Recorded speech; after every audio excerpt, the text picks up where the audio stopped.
নমস্কার প্রিয় বন্ধুরা, আজ আমি বোয়াল মাছ নিয়ে এসেছি। আমার বড় ছেলে বাজারে গেছিল, বোয়াল মাছ নিয়ে এসেছে। বোয়াল মাছ খেতে ভীষণ ভালোবাসে। ওর বাবা আজকে বাজারে যায়নি, খুব শরীর খারাপ, তাই জন্য বোয়াল মাছ নিয়ে এসেছে। তা আমাকে বোয়াল মাছ দিয়ে বলছে কষা কষা করে ঝাল ঝাল করে বোয়াল মাছ করবে। ও ভীষণ ভালোবাসে। দেখুন, এখানে 700 গ্রাম বোয়াল মাছ আছে, বেশ বড় বড় পিস করে এনেছে বাজার থেকে। আর এই রেসিপিটা আমার প্রথম থেকে শেষ অবধি দেখতে থাকুন। ভালো লাগলে অবশ্যই লাইক কমেন্ট করে দেবেন। তাহলে চলুন শুরু করে দিই।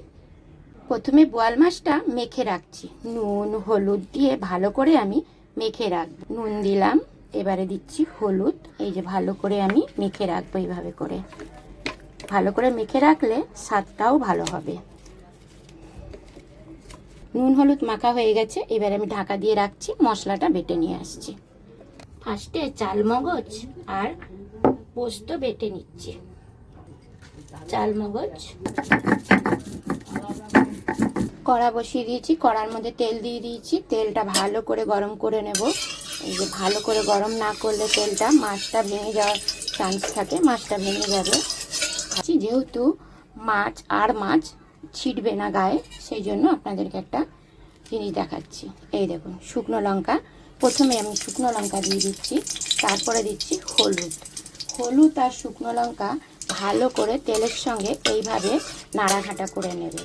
তারপরে এই শুকনো লঙ্কাটা ভেজে গেছে, এই যে ভাজা হয়ে গেছে, এটাকে আপনি অন্য জায়গায় তুলে নেবেন।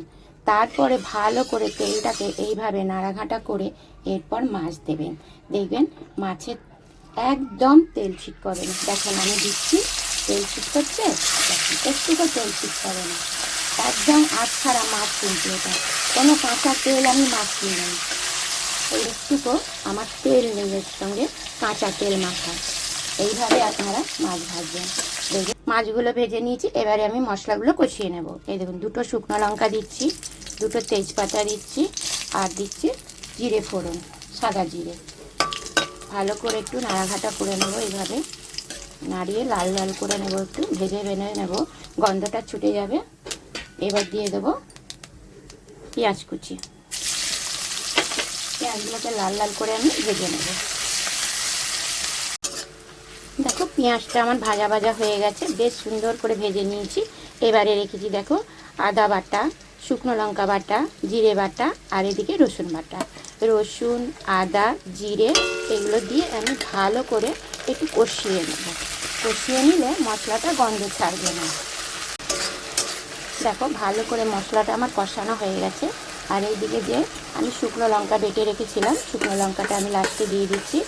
এরপরে মশলাটা ভালো করে কষে গেলে তারপরে আমি যে পোস্ত চালমগজ বেটে রেখেছিলাম সেটা দেবো, সবার লাস্টে দেবো।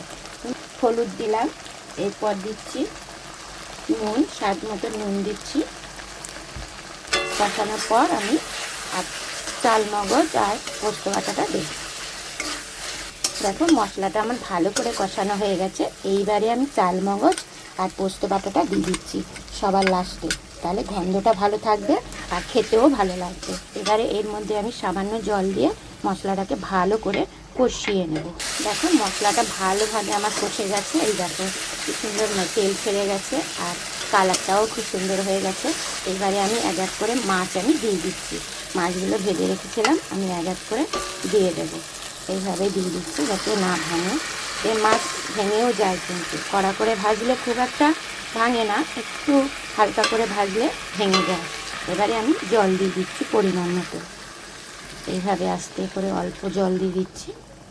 এবার আস্তে করে নাড়া দিয়ে দেবো। এইভাবে করে আস্তে আস্তে করে নাড়া দিয়ে দিলাম। এবারে ফুটে উঠলে এবারে নামিয়ে নেব। দেখো ফুটে উঠেছে, আমি 5 মিনিটের জন্য ঢাকা দিয়ে রাখছি। দেখো 5 মিনিট হয়ে গেছে। দেখো কালারটা দেখো কত সুন্দর। এই দেখো হয়ে গেছে আমার মাছ। এইবারে আমি মাছের মধ্যে একটু গরম মশলা বাটা, এটা কিন্তু শিলে বাটা, সব আজকে গরম মশলা সব শিলে বাটা। শিলে বাটা দিলে খেতে টেস্ট হয়, তাই শিলে বাটে দিয়ে আমি দিলাম। এইবারে 5 মিনিটের জন্য আমি ঢাকা দিয়ে রাখবো, তারপরে আমি আপনাদেরকে দেখাবো। দেখো আমার বোয়াল মাছ হয়ে গেছে, আমি ঢাকনাটা খুলে নিচ্ছি। এইবারে দেখো কত সুন্দর কালারটা হয়েছে আর কি সুন্দর হয়ে গেছে। দেখুন গরম মশলা দিয়ে এরকম 5 মিনিট বা 10 মিনিট ঢাকা দিয়ে রাখবেন। এবারে আমি ঢেলে নিচ্ছি। এই দেখুন একদম ঝাল ঝাল হয়েছে, কষা কষা। আপনারা ঝোল রেখেও খেতে পারবেন, আমি কম ঝোল রেখেছি, আপনারা থাকলে বেশি ঝোলও রাখতে পারেন। কালারটাও সুন্দর হয়েছে। কে কে এরকম বোয়াল মাছের ঝাল ঝাল খেতে চান অবশ্যই কমেন্ট করে জানাবেন। আর কে কে খেতে ভালোবাসেন এইভাবে আমার মতনই রান্না করে নয় খাবেন একবারও হলো। দেখুন কত সুন্দর কালারটা, দেখুন।